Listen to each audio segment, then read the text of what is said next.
उत्तर प्रदेश के मुख्यमंत्री योगी आदित्यनाथ ने संविधान दिवस पर बड़ा बयान दिया। उन्होंने कहा कि भारत के संविधान के मूल में समाजवादी और सेकुलर शब्द नहीं थे।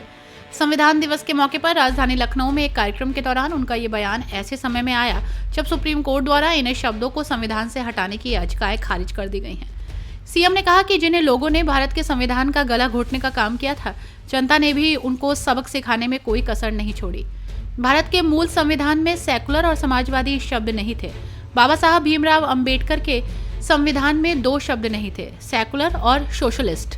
ये शब्द संविधान में नहीं थे। इमरजेंसी के दौर में कांग्रेस ने चोरी से चुपके से ये शब्द जोड़े। इसके अलावा सीएम ने कहा कि बाबा साहब भीमराव अंबेडकर ने आज के ही दिन एक भारत श्रेष्ठ भारत की नींव रखी। हम लोग चाहेंगे संविधान सभा के दौरान जो डिबेट हुई है वो संस्थाओं में होने चाहिए। भारत का संविधान हमें अधिकार देता है, हर नागरिक को मताधिकार का अधिकार देता है। पूरे प्रदेश वासियों को संविधान दिवस की हृदय से बधाई देते हुए भारत के संविधान निर्माताओं, स्वाधीनता संग्राम सेनानियों को कोटि कोटि नमन करते हुए विनम्र श्रद्धांजलि अर्पित करता हूं। विशेष रूप से भारत के संविधान के वास्तुकार बाबा साहब डॉक्टर भीमराव अंबेडकर जी को, जिन्होंने भारत के संविधान को भारत के अनुरूप बना करके दुनिया के सबसे विस्तृत संविधान के माध्यम से आज ही के दिन 1949 में एक भारत श्रेष्ठ भारत की आधारशिला को पुख्ता कर दिया था। हम सब जानते हैं कि 15 अगस्त 1947 को देश आजाद होता है, लेकिन आजादी के पहले 1946 में भारत के स्वाधीनता संग्राम सेनानियों की मांग के अनुरूप कैबिनेट मिशन के सामने जब भारत ने अपना प्रतिवेदन रखा और हमारे स्वतंत्रता संग्राम सेनानियों ने अपना प्रतिवेदन रखा था, तो उन्होंने अपने देश के लिए एक स्वतंत्र संविधान सभा गठन करने की मांग की थी। 1946 में संविधान सभा के चुनाव और संविधान सभा के गठन के बाद पहली बैठक 9 दिसंबर को होती है और 11 दिसंबर 1946 को डॉक्टर राजेंद्र प्रसाद जी पहली बैठक की अध्यक्षता श्री सत्येंद्र नारायण सिन्हा जी ने की थी, जो संविधान सभा के सबसे वरिष्ठतम सदस्य थे। और उस सभा में डॉक्टर राजेंद्र प्रसाद जी को 11 दिसंबर 1946 को भारत के संविधान सभा के अध्यक्ष के रूप में उनका चयन होता है। और फिर इसके बाद एक कार्यक्रम आगे बढ़ते हैं। फिर संविधान की जो 13 समितियां बनी थी, उनमें जो महत्वपूर्ण समिति थी ड्राफ्टिंग कमेटी, जिन्हें संविधान के वास्तुकार के रूप में भारत का संविधान कैसे होना है, कितनी धाराएं होंगी, कितने अनुच्छेद होंगे, क्या क्या इसमें बंद और उपबंद होंगे, इन सभी बातों को समाहित करने की दिशा में जिस कमेटी को कार्य करना था, वह दायित्व दिया गया भारत माता के महान सपूत भारत रत्न डॉक्टर भीमराव अंबेडकर जी को, जिसे उन्होंने बखूबी निभाया। अनेक सत्र इस दौरान संविधान सभा के हुए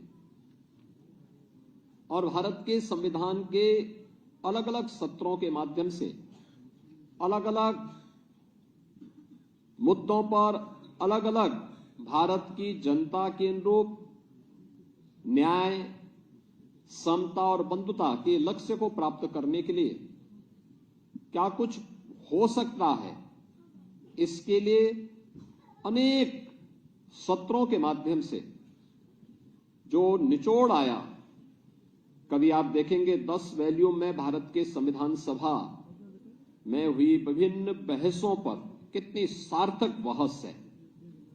आज भी वह हमारी विधायिका के लिए, हमारी न्यायपालिका के लिए और हमारी कार्यपालिका के लिए एक मार्गदर्शिका के रूप में वे डिबेट हम सबका मार्गदर्शन करते हैं। और हम लोग चाहेंगे कि वास्तव में भारत के संविधान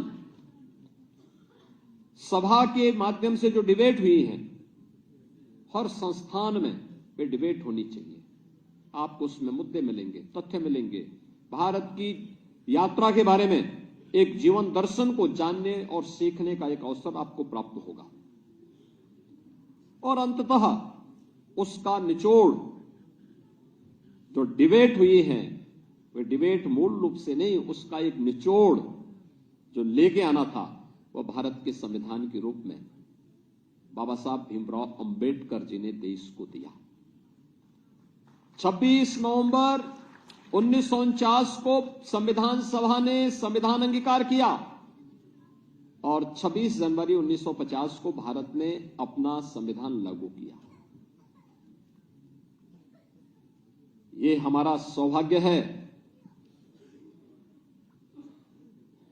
कि भारत की स्वाधीनता के अमृत काल में हम भारत के संविधान के अमृत महोत्सव वर्ष का शुभारंभ कर रहे हैं। और ये अमृत महोत्सव वर्ष भारत के संविधान की दृष्टि से अत्यंत महत्वपूर्ण वर्ष है।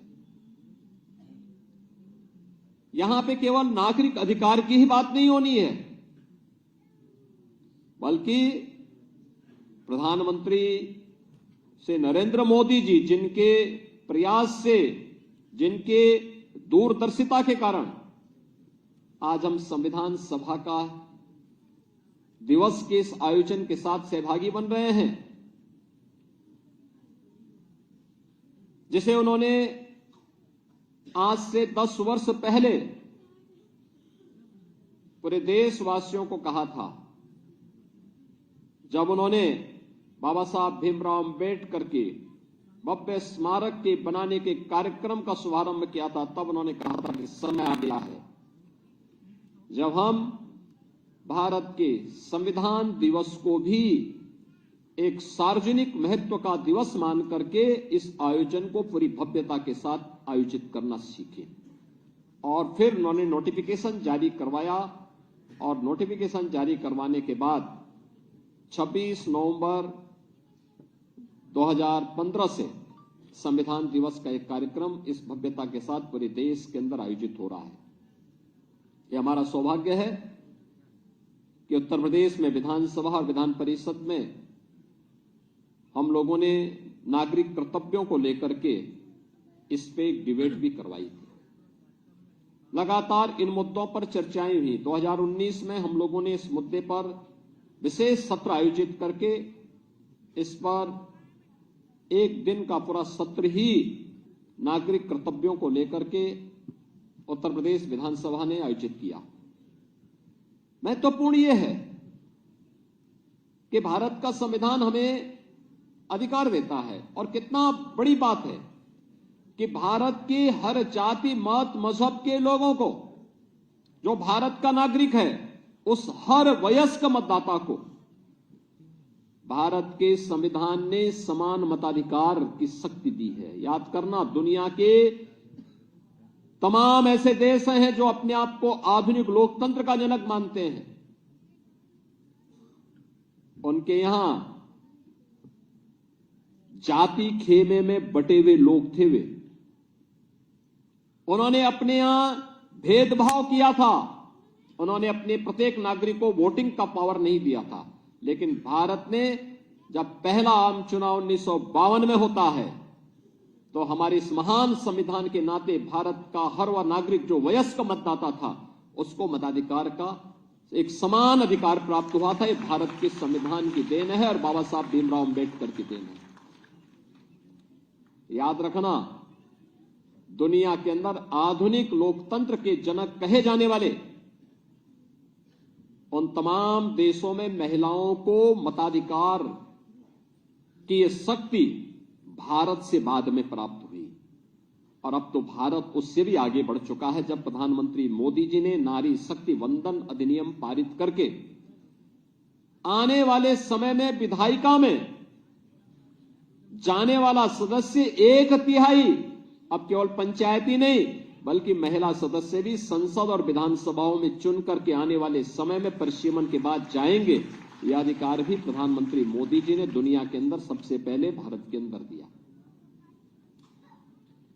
भारत का संविधान भारत के नागरिकों को संरक्षण भी प्रदान करता है, सम्मान भी प्राप्त करता है, समानता के भाव के साथ भी जोड़ता है और संविधान निर्माताओं की मूल भावनाओं का सम्मान करना भी सिखाता है। और इसीलिए न्याय, समता और बंधुता इसकी मूल भाव को लेकर के अनेक उतार चढ़ावों का सामना करते हुए भारत के संविधान ने अपने इन 75 वर्षों की यात्रा को किस शानदार तरीके से किया है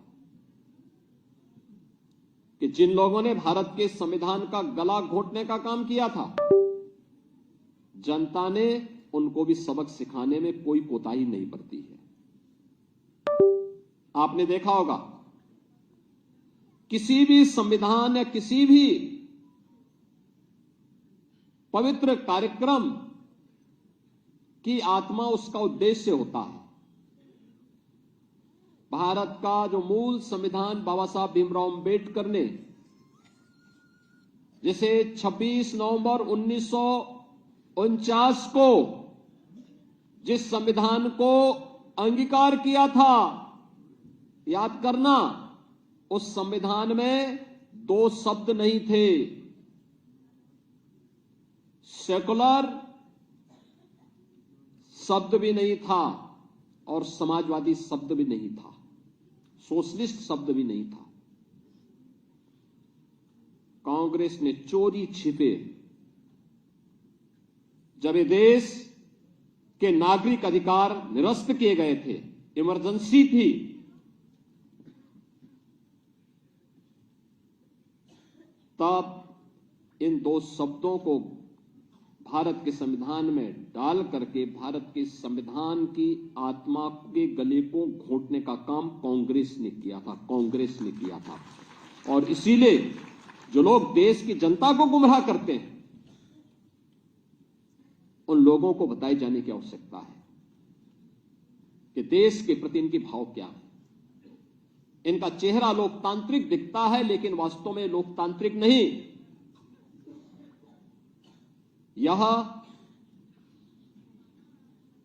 अपनी उस तानाशाही फांसीवादी मानसिकता के तहत काम करने वाले लोग हैं और जब भी इनको अवसर मिलेगा, ये लोग इससे पहले 1976 रहा, 1975 रहा हो या फिर भारत के बाहर जाकर के भारत के अंदर बाबा साहब भीमराव अंबेडकर के द्वारा सामाजिक रूप से दलित, अति पिछड़ी जाति के लोगों को मिले हुए इन संवैधानिक अधिकारों से वंचित करने के बारे में किस प्रकार की टिप्पणियां ये लोग करते हैं, ये आज किसी से छुपा हुआ नहीं। और इसीलिए मैं आज के इस अवसर पर आप सबसे कहना चाहूंगा कि बाबा साहब भीमराव अंबेडकर की धरोहर जो संपूर्ण भारत को, 140 करोड़ भारतवासियों को एकता के सूत्र में बांधता है, वह है भारत का संविधान। इस भारत के संविधान का संरक्षण करना हम सबका दायित्व है और याद करना इसका सबसे अच्छा रास्ता है कि भारत के संविधान के द्वारा भारत के प्रत्येक नागरिक के लिए तय किए गए उसके मूलभूत कर्तव्यों का अगर हम पालन करेंगे तो यह बाबा साहब भीमराव अंबेडकर के प्रति, भारत के संविधान निर्माताओं के प्रति और भारत के महान स्वाधीनता संग्राम सेनानियों के प्रति हमारी सच्ची श्रद्धांजलि होगी। आज के इस अवसर पर एक बार फिर से मैं पूरे प्रदेशवासियों को संविधान दिवस की हृदय से बधाई देता हूं। सुप्रीम कोर्ट ने सोमवार को एक फैसले में संविधान की प्रस्तावना में समाजवादी, धर्मनिरपेक्ष और अखंडता जैसे शब्द जोड़ने वाले 1976 के संशोधन को चुनौती देने वाली याचिकाएं सोमवार को खारिज कर दी। समाजवादी, धर्मनिरपेक्ष और अखंडता शब्दों को 1976 में इंदिरा गांधी के नेतृत्व वाली सरकार द्वारा पेश किया गया। 42वें संविधान संशोधन के तहत संविधान की प्रस्तावना में शामिल किया गया था।